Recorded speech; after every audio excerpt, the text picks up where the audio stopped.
பார்க்க போறோம்னா 10 வகையான செடி பார்க்க போறோம். இந்த செடி உங்க வீட்ல வச்சீங்கன்னா பணத்தை ஈர்க்கும் சக்தி உங்களுக்கு கிடைக்கும். அது என்னென்ன செடின்னு பார்த்தனா, முதல் செடி துளசி, கருந்துளசி, வெள்ளை துளசி.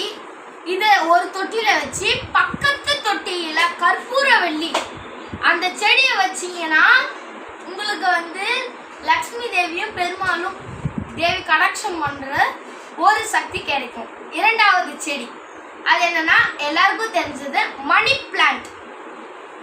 மணி பிளான்ட் வீட்டில் படரெல்லாம் விட்டிங்கன்னா தத்ரம் பிடிச்சிக்கும். நார்த் ஈஸ்ட் சைடில் வச்சு வளங்க, அதுவே உங்களுக்கு நிறைய பலனை கிடைக்கும். மூணாவது பிளான்ட்ஸ் எல்லாருக்கும் தெரிஞ்ச பணக்காரங்க வீட்டில் மட்டும்தான் இந்த செடியை வைக்கணும்னு இல்லை, யாராக இருந்தாலும் இந்த செடியை வச்சு வளர்க்கலாம். அப்படி என்னன்னு பார்த்தீங்கன்னா லக்கி பேம்பு, மூங்கில்.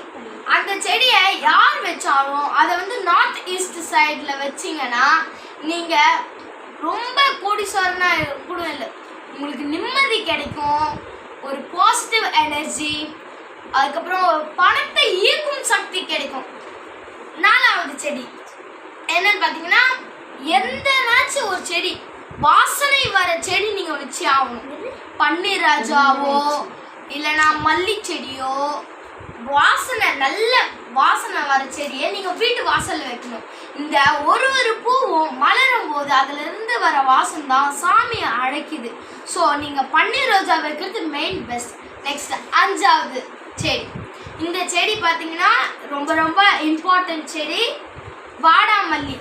வாடாமல்லி வீட்டில் வச்சிங்கன்னா எப்பொழுதும் நீங்கள் வாட மாட்டீங்க, உங்களுக்கு கஷ்டமே வராது. புரியுதா? கஷ்டமே வராது, நீங்கள் நிம்மதியாக இருக்கலாம் வீட்டில். ஆறாவது செடி பார்க்கலாம். ஆறாவது செடி பார்த்தீங்கன்னா நந்தியாவட்டை, ஒத்த நந்தியாவட்டை. இதை நீங்கள் வீட்டுக்கு வெளில வச்சா திருஷ்டி எல்லாம் கழிஞ்சு போயிடும். அதோட இது ரொம்ப ரொம்ப பயனுடையது. இது விநாயகருக்கு ரொம்ப உகுந்த பூ. ஏழாவது செடி பார்த்தீங்கன்னா சோத்து கற்றாழை.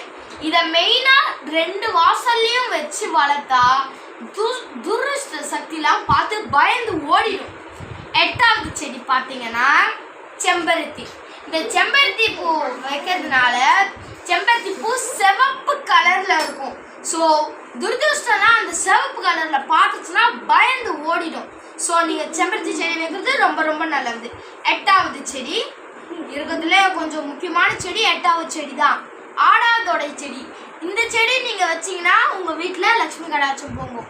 9வது செடி ரொம்ப ரொம்ப இம்பார்ட்டண்டான செடி, இதை கண்டிப்பாக எல்லாரும் வீட்டில் வச்சு தான் ஆகணும். இது பார்த்தீங்கன்னா மல்லி செடி. இதை வச்சிங்கன்னா உங்களுக்கு நல்லா கொஞ்சம் வாசனையும் வரும்.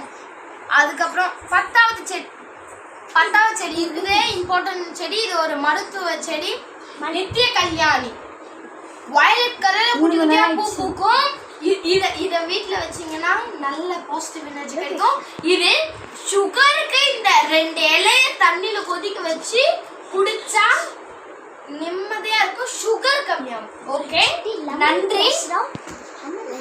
அதோட மெயினாக ஒரு செடி போட்டுக்கிறேன், லெமன் கிராஸ். இதை நீங்கள் வீட்டில் வச்சிங்கன்னா பாம்போ பூச்சியோ எதுவும் வராது. நன்றி, வணக்கம். மறக்காமல் புனிதாமணியோட சேனலை லைக் பண்ணுங்கள், ஷேர் பண்ணுங்கள், சப்ஸ்கிரைப் பண்ணுங்கள், பெல் ஐக்கானை கிளிக் பண்ணுங்கள்.